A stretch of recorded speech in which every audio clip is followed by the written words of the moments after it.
Welcome to The Elephant's View, a broadcast of the Marshfield Republican Town Committee. I'm Janine, and this is Mary Beth. Today we're joined by special guest attorney Michael Walsh. Michael is a Republican candidate for Attorney General, and we're excited to hear what he has to say. Thank you for being here, Mike. Thank you very much for having me. It's very kind of you. You have a brilliant setup here. It's our pleasure, Mike. I want to tell you a little bit about Mike Walsh. Michael is no stranger to superlatives. He earned a bachelor's degree at age 17 and a Juris Doctor at 21, making him Suffolk University's youngest graduate. And we believe he is about to earn another superlative, the youngest Attorney General to ever serve the Commonwealth of Massachusetts. Interestingly enough, he would be wresting that claim from his opponent, the current Attorney General. We won't mention names. Born and bred in Massachusetts, Michael is a general practice litigator with a focus on defending the rights of military service members, disabled members of our communities, and unrepresented parties navigating complex regulatory systems, which I think is just about everybody in the Commonwealth today. I could recite more of Michael's achievements, but I think that after you hear what he has to say today in today's discussion, you will know everything you need to know about him, and you will definitely want to vote for him. So, Michael, the Attorney General is the chief legal officer of Massachusetts. Absolutely. And its chief law enforcing agent. Absolutely. Don't you worry about it. You would agree with that. That would imply that the Attorney General would want all bills and actions to be constitutional and not subject to partisan politics, personal agendas, or ideologies, correct? Absolutely. No two ways about it, because that's what the job is. It's being a neutral guardian of the law, a representative of the people, and stepping forward to enforce the law without fear or favor and not aiming at political objectives. It's just about enforcing the rules and keeping the playing field level and fair. And yet, we have noted a few laws or actions recently implemented by the state which appear to defy the Constitution, or at least put legality into question. So we want to ask you, Mike, to answer questions about these laws because they are of concern to Marshfielders and members of other South Shore communities. And then following the Q&A, we'll ask you to address our viewers to tell them directly why their votes will not be wasted on you for Attorney General. So if you're fine with this format, love it. Let's go. Janine? Marshfield's train station was torn down around 1940, and it has nothing since, nor is Marshfield within a half a mile or any train or bus station or ferry terminal. Nevertheless, it was designated an MBTA community and thus subject to being forced to change its zoning to multiple unit by right in at least one area in preparation for building apartments. This will be done with no voice from Marshfield taxpayers and no approvals needed by developers. Twice the voters said no to this act, but threatened with loss of grant money and lawsuit, the third vote won a reluctant compliance. You have litigated against the current Attorney General, who is suing towns relative to MBTA Communities Act. Based on your knowledge and experience, can the MBTA Communities Act be repealed? And can it be repealed in a town which has already complied?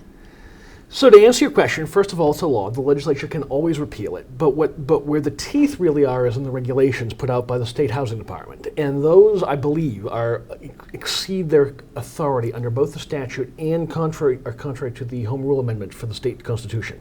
And I think that an Attorney General, if elected, for example, would be able to have them trim back the regulations to exactly what the legislature enacted. In terms of local effect here in Marshfield, the real question is whether the developer has already pulled the building permit. The rules that govern a developer are the ones that are in effect when they pull a building permit. So if you already have a zone, then if the developer pulls a building permit before the rules change, then he's protected under the old rules. On the other hand, if he hasn't pulled his building permit yet, then the new rules, even if you're really going back to old zoning, still apply. So yes, there's still plenty of hope. Marshfield, for example, as you know, has a case up in front of the SJC determining whether the unfunded mandate law should prevent the law from even applying to the towns like Marshfield in the first place. So there are a lot of moving pieces still going on here, and it's still working its way through the court system. So don't give up the ship just yet. Well, Marshfield did have a lawsuit. I Yes. know other towns do. Would they disappear if under a new administration and a new attorney general? If there's a change in policy, they would become moot. But to answer your question, I absolutely believe that this is an unfunded mandate and would take that position as an attorney general, which would moot the suit because we would agree with the town, in essence. Okay, all right. Thank you. So my first question is about the Parentage Act, which was passed last year. Now, I'm all in favor of equality, and any bill which is meant to clarify forms of parentage and establish procedures and protections for all parties in surrogacy agreements and assisted reproduction should be a good thing. However, I question why, in so doing, the Parentage Act was also allowed to change our language, swapping out words such as paternity for parentage and child born out of wedlock for non-marital child. Paternity and parentage don't mean the same thing. A non-marital child will be a child who is not married. That's me. Mother became a person who gave birth. And father is other parent. Birthing and parenting are not the same thing. Mother and father are not antiquated terms. And the pronoun his is not antiquated. And yet these words and others have been removed from birth certificates and from other legal documents under the guise of modernizing our language. The elephant's view is that this bill is flawed. I mean, we think updates to the legal system should be done without distorting our language. We think equality should be achieved without destroying our traditions. We think this is a law which has been corrupted by special interests. So I will ask you, the First Amendment protects the written as well as the spoken word. Unquestionably. Okay. So the Parentage Act is telling us what words we can and cannot use on birth certificates. Is the modernization of language in the Parentage Act in compliance with our First Amendment rights? And as Attorney General, would you review this bill based on First Amendment rights? Absolutely. So some people argue it's just a change of words, but if it's just a change of words, then why bother messing with it? A lot of these words have long cultural roots. One of the things that elucidate this is that in the early 1990s, one of the political scientists postulated what he referred to as the euphemism treadmill, that we use a certain word, and then it gets a negative connotation, then we move on. For example, previously children born out of wedlock used to be referred to as bastards, and then they met people like me who were real bastards, and then it got a negative connotation, and so then we tried to retire the word. And that, it shakes up our foundations and it limits our ability to communicate with each other, because words and concepts like this, particularly when they're rooted at the home and hearth, are how we make connections. They're how we export both our concerns and our issues to the world, and how the world comes back to us, and how we bring those concepts home. So in terms of the Attorney General's authority, the Attorney General has to apply the laws written unless it bumps up against a higher authority like the Constitution, when you're dealing with issues of fair play and equality. It also is a very sticky issue with the First Amendment because of the so-called government speech doctrine, which says that the government can speak for itself in ways that normally don't bind it when it's dealing with any of the rest of society in any other First Amendment area. In terms of the First, there is, however, a lot of room to interpret laws, particularly when you meet in context, to apply what we could call interpreting constructions, using the canons of construction, or otherwise choose what rules can't be enforced because they're unconstitutional. And so if you're careful and precise, yes, there is a room for the Attorney General to have a say here and to try and tie it back to more traditional notions that have helped us be great. Well, that sort of brings me to my second question. In our view, there is this increasingly, it's sort of a creep toward encouraging the decay of traditional family values on which our society is based. And this bill is drafted and unanimously passed, I regret to admit, by a one-party rule legislature.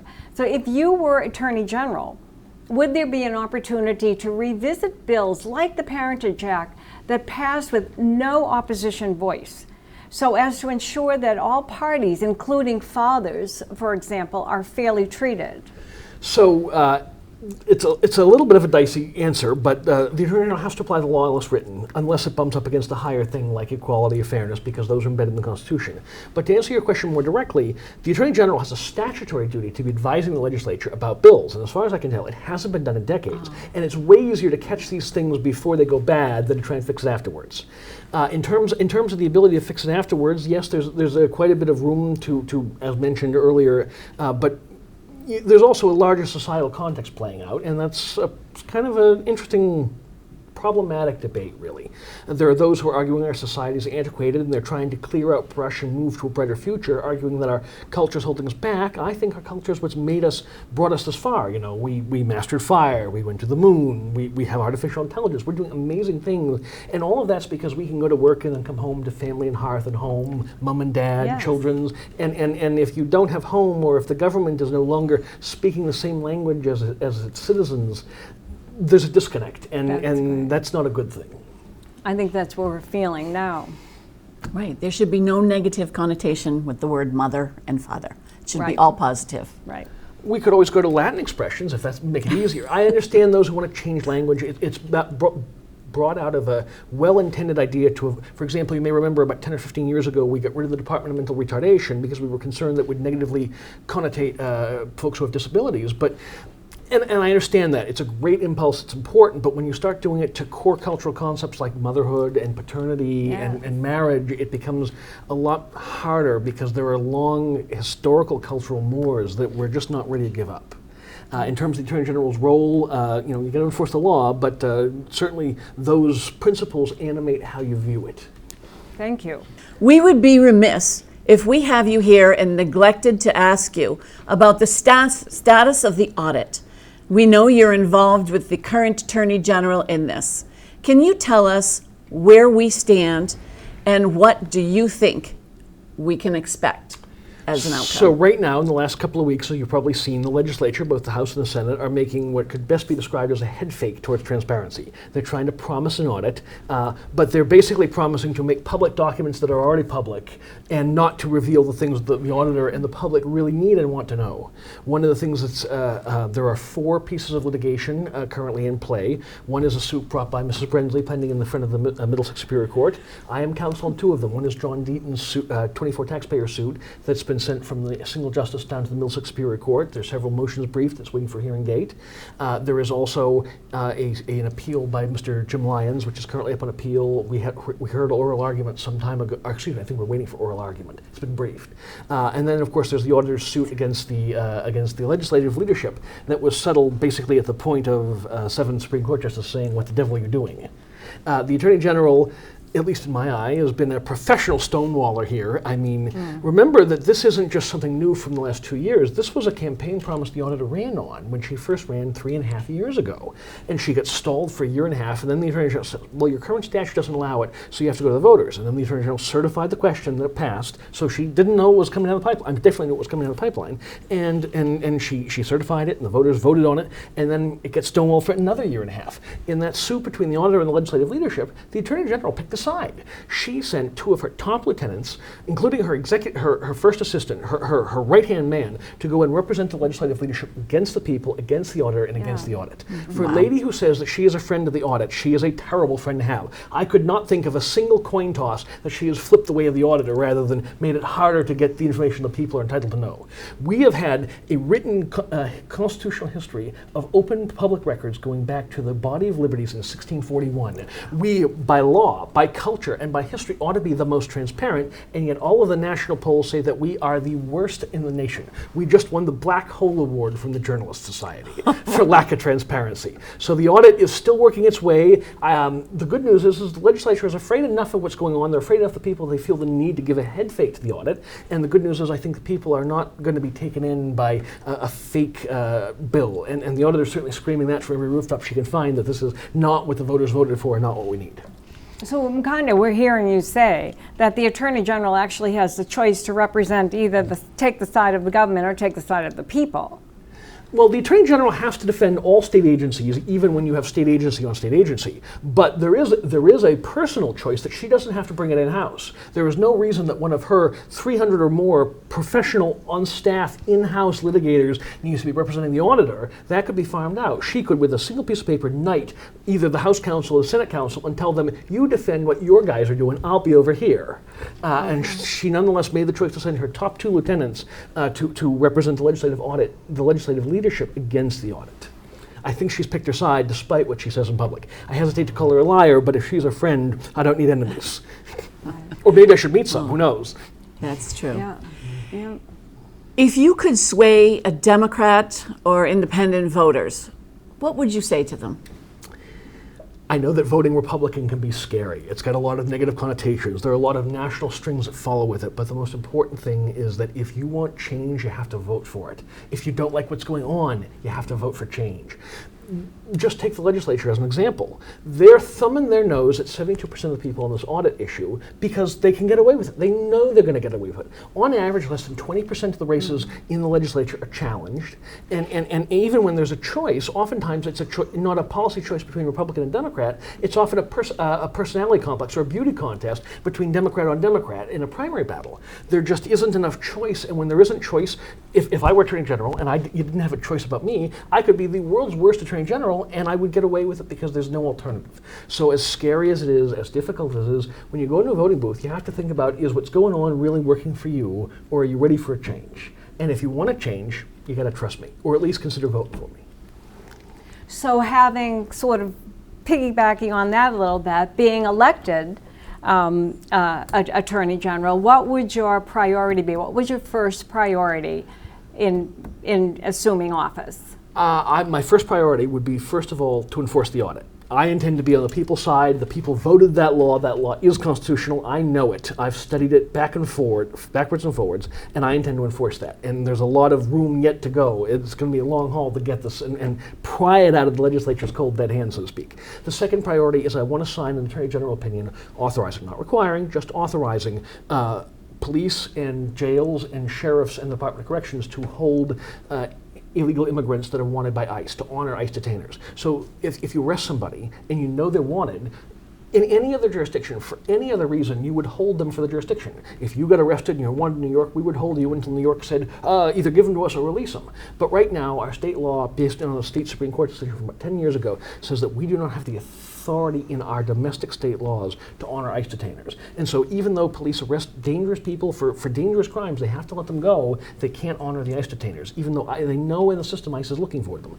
And I think we can fix that with an Attorney General opinion. The Attorney General's opinions have not been issued since 1992, but it's a binding interpretation of law on the government, and you could very easily issue an order or an Attorney General opinion that says that there is enough justification and authority in the federal laws to allow local officials to honor ICE detainers. I think that's very important for our safety. It's one of the things that's going to make sure that all of our public safety officials are working together in hand and working together and coordinating. Beyond that, I'm very much hoping to re-engage with the criminal justice system. Anyway, go ahead. Well, now, no, I'm just thinking it would be very hard for me to not cast my vote on behalf of someone who is going to work for me when I pay that person. And we feel as though we don't feel representation from the Attorney General's office. And there used to be a legal hotline. I remember it was useful to me as a young woman in business one time. And there used to be a much greater feel as though this Attorney General's office was friendly toward the people.